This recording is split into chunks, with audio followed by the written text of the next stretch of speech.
What's up guys, today we're going to be going over the new raid exotic rocket launcher Eyes of Tomorrow, and we will be breaking down exactly how this weapon works, breaking down the DPS numbers, then comparing it to some other things in the game. Before we get into the video, today is the last day my G Fuel code error is going to be 30% off, so definitely take advantage of that while it lasts and try out whatever you want to try. So getting into the video, the way you get this weapon is from the raid Deepstone Crypt. It's a random drop from the boss encounter, and I made a video yesterday showing off how to one phase all the bosses, so definitely try to copy the weapons and loadouts we're using in that video. Even if you don't get the one phase, that will still be like one of the best ways to get the boss done and the best way to optimize your damage. And like usual, my friend Ice got the weapon on day 1. He's gotten every single raid exotic on day 1, including 1k, and the guy is just super lucky. And now we look at the perks on this weapon. First, with the exotic perk Eyes on All. This weapon is capable of tracking and firing at multiple targets. Then the secondary perk, killing 4 or more combatants with a single volley, increases the damage of the next volley. So looking at how this works in game,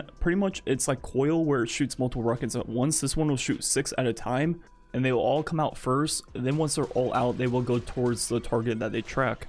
And when you first try out this weapon, it seems pretty random, almost like cluster bombs, where they will go and track.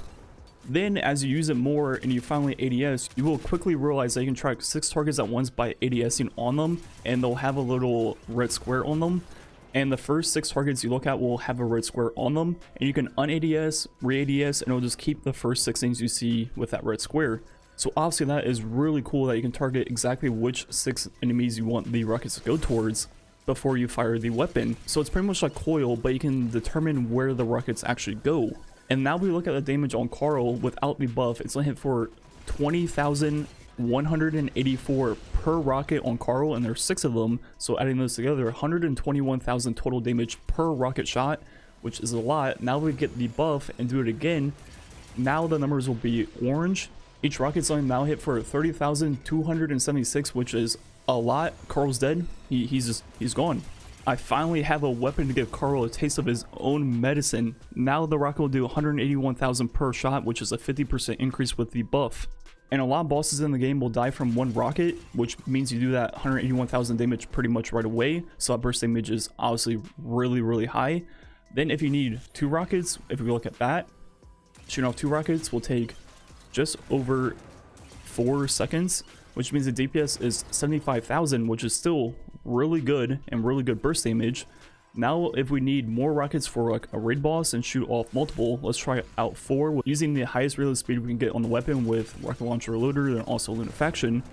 And all these DPS numbers are with the first rocket having the buff, then the ones after that will not have the buff.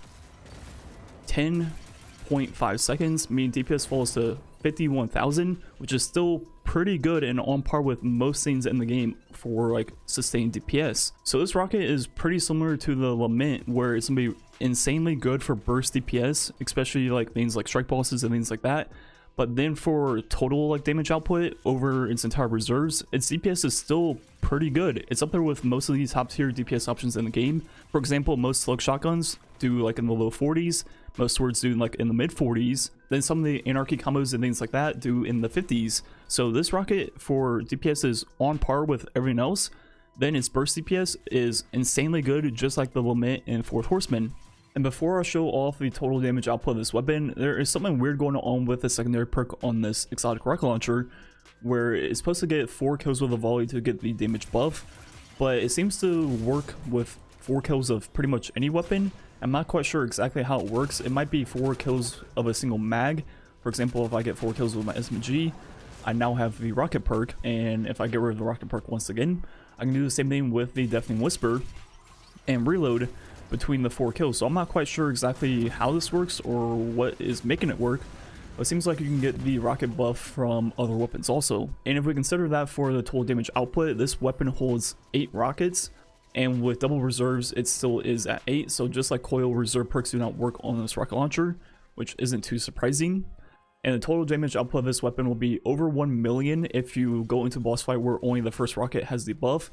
But if you're just using it every single time you do have the buff, it'll be 1.4 million total damage output, which is obviously really high, and pretty much up there with the highest total damage output weapons in the entire game, if not like the second best in the game outside of Anarchy.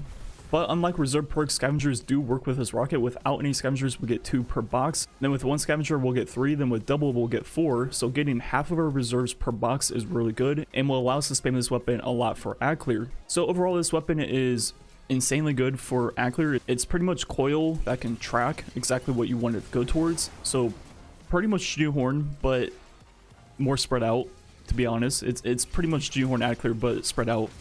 That's the best way to describe it. Then for single target damage, I mean, the burst on this thing is up there with the top options in the entire game, which are Lament and Fourth Horseman. Then for sustain, it's still pretty damn good. So overall, this rocket is definitely the real deal. Now looking at a few builds for this rocket, my first idea was to use this mod right here, which is while chargeable light, you pretty much will get more damage with a rocket launcher, and every single time you do damage to a target, you'll lose 1 stack of chargeable light. And pretty much what you can do is have 1 mod to become chargeable light, and then you can stack 4 of these mods to get a 35% buff, but that buff does not stack with things like well ratings or weapons of light. So if you're doing a team activity where you do have one of those buffs, this will be pretty much pointless. So only do this if you're a solo player. So in my opinion, it's not quite worth making a build around that. Instead, I'd rather use Wrath of Rasputin, and because this rocket launcher is solar, it will proc the Warmind cells just like something like Martyr's Retribution. So now we take extremely good ad clear and add in the fact that it can create Warmind cells. Yeah, okay.